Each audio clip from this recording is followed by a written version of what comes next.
আইনজীবী হত্যাকাণ্ডে চট্টগ্রামের মানুষ প্রচণ্ড ক্ষোভের মধ্যেও সংযত থেকে জাতীয় ঐক্য বজায় রেখেছে বলে মন্তব্য করেছেন ভূমি উপদেষ্টা হাসান আরিফ। আর শিল্প উপদেষ্টা আদিলুর রহমান বলেন, জনগণের মধ্যে বিভক্তি ও সাম্প্রদায়িক অশান্তি করার ষড়যন্ত্র হচ্ছে।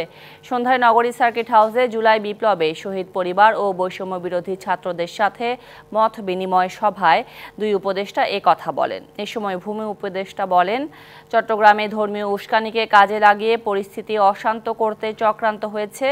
মত বিনিময়ে অংশ নেন অন্তর্বর্তীকালীন সরকারের দুই উপদেষ্টা, রাজনৈতিক নেতারা ও প্রশাসনের কর্মকর্তারা। সভায় চট্টগ্রামের 9টি শহীদ পরিবারের সদস্যদের প্রত্যেককে 1 লাখ টাকার চেক বিতরণ করে জেলা প্রশাসন।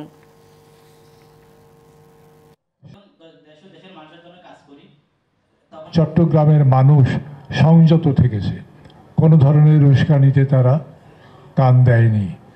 তারা তার আবেগকে ধরে রেখেছেন কিসের জন্য? যে জাতীয় ঐক্যের জন্য।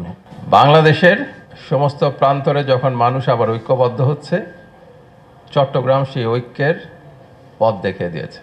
আমাদের সংস্কারের কাজগুলো করার পাশাপাশি নির্বাচনের যে পর্ব শুরু হয়েছে সেটাকে এগিয়ে নিতে পারি, যেন সমস্ত রাজনৈতিক দলগুলোর সঙ্গে আলোচনা করে একটা জায়গায় এসে দাঁড়াতে পারি। নগদের সর্বোচ্চ বার 167 টাকা রিচার্জে পাবেন 1 লাখ টাকা পুরস্কার। আরও আছে প্রতি সপ্তাহে পুরস্কার ও ক্যাশব্যাক।